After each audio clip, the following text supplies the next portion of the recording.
Raja masuk ke dalam kamar sang ratu yang berantakan akibat dari kemarahan dan kesedihan sang ratu. Ratu bersedih karena sudah bertahun-tahun lamanya belum mendapatkan keturunan. Walau begitu raja tetap mencintai dan menyayangi sang ratu walau belum diberi pewaris tahta. Waktu malam tiba seorang cenayang datang ke istana ingin menemui raja dan ratu.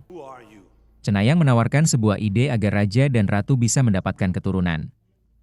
Tapi di balik ide tersebut harus ada pengorbanan yang harus mereka jalani. Raja harus membunuh makhluk monster air sendiri tanpa bantuan pengawal dan mengambil jantungnya. Jantung tersebut harus dimasak oleh seorang gadis perawan Ting-Ting dan tidak boleh ditemani oleh siapapun. Kemudian jantung itu harus dimakan oleh ratu sendiri.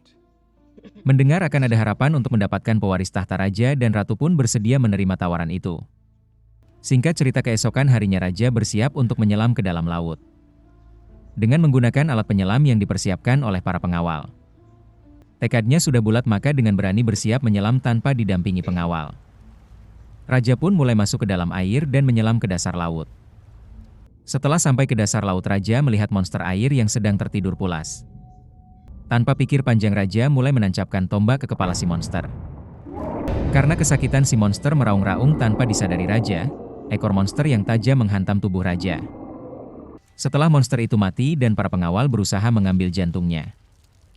Aksi raja berhasil namun naas raja terkapar tak berdaya karena luka di perutnya dan raja pun wafat.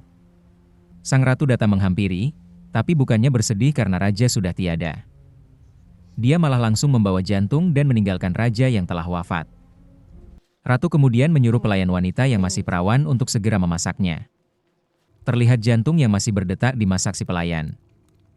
Namun beberapa saat kemudian hal aneh terjadi di mana perut si pelayan seketika menggembung. Ratu pun dengan lahap langsung memakan jantung itu. Secara instan ratu pun hamil dan sedang dalam proses melahirkan disaksikan oleh para bangsawan. Di sisi lain hal itu juga berbarengan dengan si pelayan yang melahirkan pula seorang anak laki-laki. Begitupun juga ratu melahirkan seorang pewaris tahta akhirnya terwujud.